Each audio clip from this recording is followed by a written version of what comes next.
Lord Draco, I apologize for the intrusion, but I have an urgent matter to discuss with you. Yes? What is it?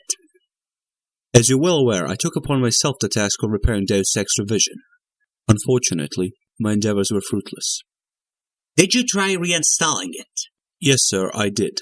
And the only result I got was a very poor resolution that wasn't even worth recording. Ugh. Then we'll record something else. Delete the revision for now. Very well, sir. And about the review you promised us.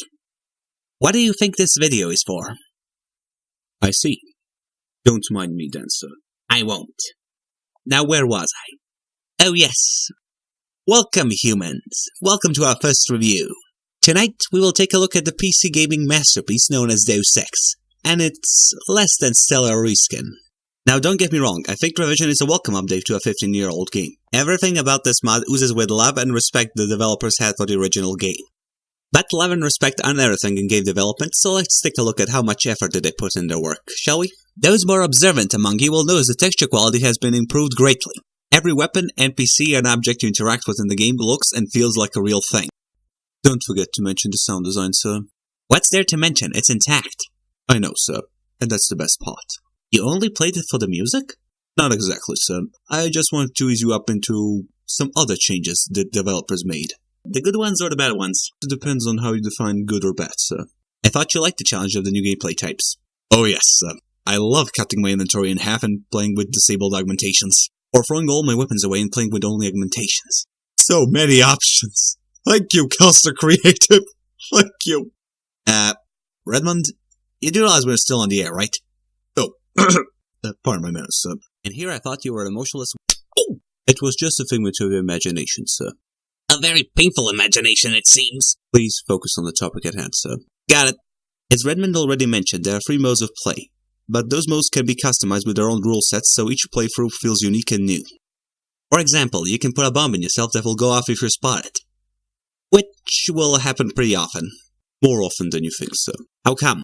There is a certain bug that enables your opponents to see you through the walls. Even shoot you through them. You forgot slingshot cover. The slingshot, what now? You know, when you lean from the cover but it slingshots you out. Oh yes, I completely forgot. Thank you, sir.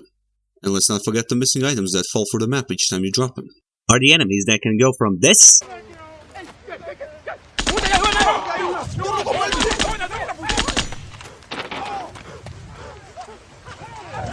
to this.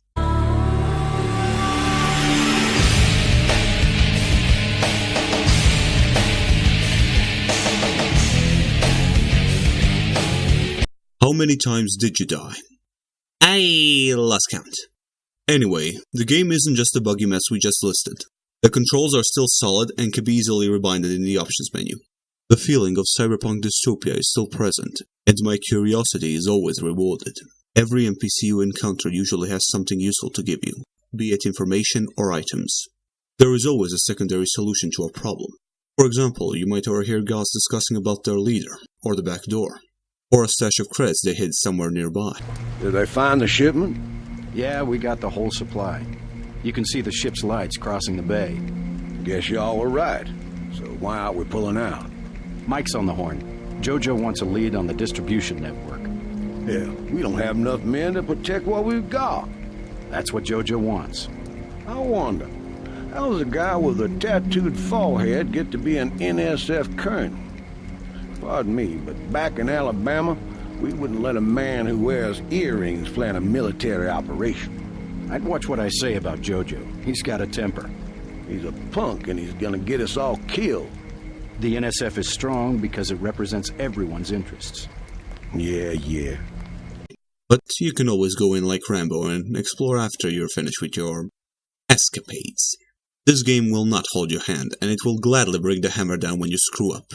Luckily for you, every single god in this game has Alzheimer's, so they'll forget about you in a matter of minutes after you leave the room. That and tranquilizers. Indeed. And with that information, I think we can end this video now, sir.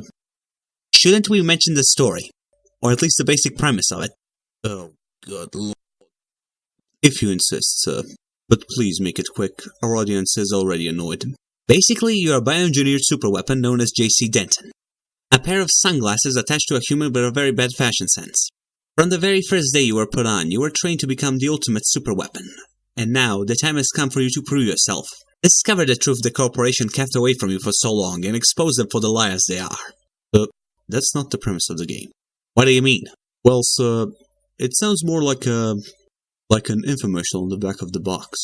At least it sounds better than political schemes and taking over the world cliché. I see your point.